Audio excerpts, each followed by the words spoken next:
No último dia 30 de abril, morreu em sua casa nos Estados Unidos o escritor Paul Auster, aos 77 anos, em decorrência de complicações de um câncer de pulmão. Não poderíamos deixar de enaltecer a vida e a obra desse grande escritor, que foi alcunhado como padroeiro do Brooklyn literário pelo The New York Times. Nesta singela homenagem póstuma, vamos percorrer a seguinte cronologia. Primeiro, vamos falar um pouco sobre a trajetória anterior ao nascimento do escritor consagrado. Depois, os livros da juventude e as dificuldades enfrentadas para ver publicado seu livro de estreia. Em seguida, terá lugar a apresentação de sua obra escrita, com seus principais trabalhos, algumas curiosidades sobre o seu pensamento literário e um pouco sobre a forma como concebia os seus livros. A seguir, veremos que apesar de ter obtido um grande reconhecimento em seu país natal e no Reino Unido, foi na França que recebeu a sua maior aclamação. Veremos ainda alguns de seus filmes, que foram concebidos em suas vestes de roteirista e de diretor. Não poderíamos deixar de mencionar algumas tragédias pessoais. E, para finalizar, vamos indicar suas obras conhecidas do público brasileiro, que foram vertidas para o português. Os primeiros passos. Ele nasceu em 3 de fevereiro de 1947, em Newark, Nova Jersey, com o nome de Paul Benjamin Auster. Era o primogênito de 2 filhos de Samuel e Kenny Borga Auster. Seu pai era proprietário de alguns imóveis em Jersey City. Passou sua infância em South Orange, em Nova Jersey, e depois nas proximidades de Maplewood. O relacionamento em casa não era bom. Havia uma tensão no casamento de seus pais. Ele se queixava que sua relação com seu pai era distante. Chegou a escrever em A Invenção da Solidão não sentir que o pai não gostasse dele, mas que parecia distraído, que era incapaz de olhar em sua direção. Para escapar dessa dor, refugiou-se em sua grande paixão, o beisebol. Sua outra paixão, os livros, começou a desenvolver quando sua avó deu de presente uma coleção de 6 volumes da obra de Robert Louis Stevenson. Nessa época, o pequeno Paul contava com 9 ou 10 anos e se divertia ao replicar algumas frases cintilantes da coleção dada de presente. Adorava iniciar as frases assim: no ano de Nosso Senhor de 1751. Paul Auster fez o colégio em Maplewood, no Columbia High School e depois se formou em literatura comparada na Universidade de Columbia, em 1969. No ano anterior, participou da Revolta Estudantil de 1968, onde conheceu a sua primeira esposa, a escritora Lydia Davis, que estudava em Barnard. Fez mestrado na mesma universidade. Passou uma temporada trabalhando num petroleiro e depois se mudou para Paris, onde sobreviveu graças a algumas traduções de obras francesas. Foi nessa época que publicou o seu primeiro livro, uma coletânea de traduções, cujo título é Uma Pequena Antologia de Poemas Surrealistas, de 1972. Voltou para Nova York, sua cidade adotiva e fonte de grande inspiração, em 1974 e se casou com Lydia Davis, mas se divorciou em 1978, pouco tempo depois do nascimento do filho, Daniel. Sua carreira de escritor só iria começar a florescer na década de 1980.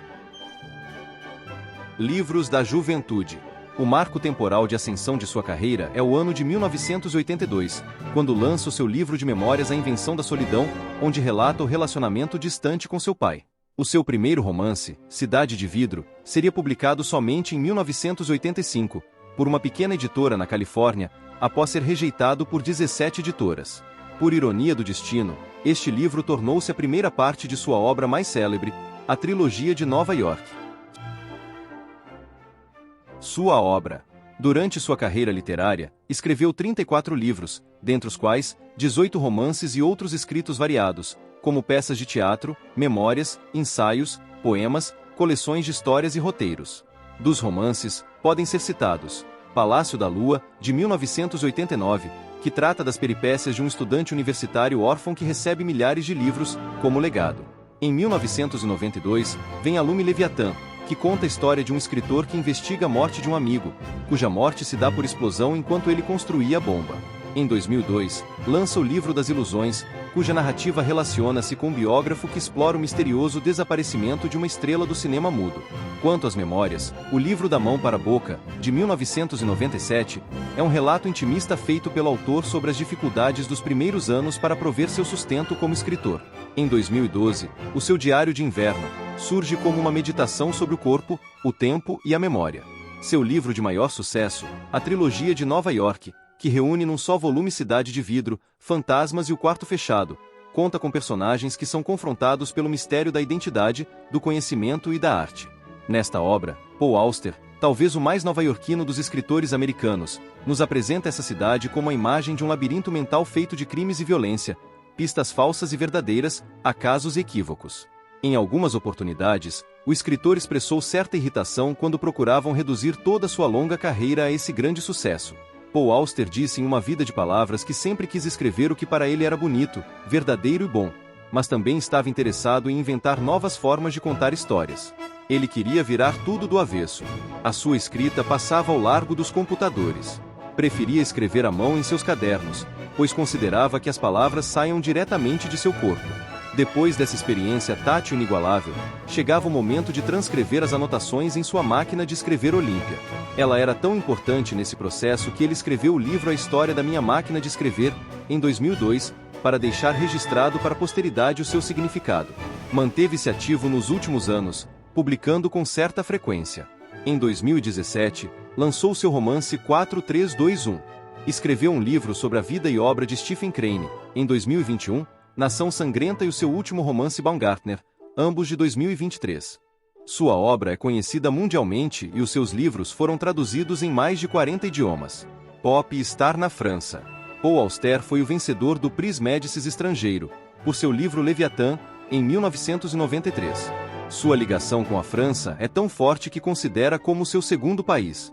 Sua obra completa foi publicada pela editora Actes Sud.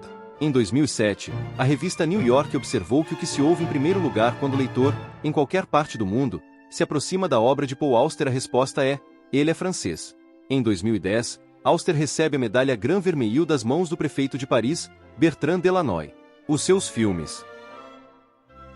Em sua filmografia, encontram-se Cortina de Fumaça, de 1995, com William Hurt e Harvey Keitel, direção de Wayne Yuan e roteiro de Paul Auster. No mesmo ano, em nova parceria com Yuan, em direção compartilhada, segue a temática do tabagismo em Sem Fôlego. Depois, viria a escrever e dirigir O Mistério de Lulu, em 1998. É dele também o filme Quimera, Uma Estranha Sedução, produzido em 2007. Tragédia em Família. Sofreu duas perdas terríveis em 2022. Seu filho Daniel morreu aos 44 anos de idade, em decorrência de overdose de drogas, apenas 11 dias depois de ser acusado de ter provocado a morte acidental de sua filha de 10 meses, neta de Auster, por intoxicação por drogas. Paul Auster e o Brasil. Em 2019, Paul Auster foi convidado a participar do evento Fronteiras do Pensamento, em Porto Alegre, no Rio Grande do Sul, mas não pôde comparecer devido a uma emergência familiar. Ainda assim, fez a sua participação de forma remota. Uma boa parte dos seus livros foram traduzidos pela editora Companhia das Letras. Segue uma lista dos títulos. Apenas para citar alguns deles: A Trilogia de Nova York, Da Mão para a Boca, O Livro das Ilusões, O Caderno Vermelho, O Diário de Inverno, 4321. Paul Auster deixa esposa, a escritora Siri Hustved, sua filha, Sophie Auster, sua irmã, Janette Auster, e um neto. Se você já leu alguma obra de Paul Auster, diga-nos o que leu e o que mais gostou da leitura. Se ainda não leu nenhum livro desse escritor fenomenal, o que gostaria de ler? Deixe o seu comentário, pois a sua opinião é muito importante para nós. Muito obrigado por assistir esse vídeo.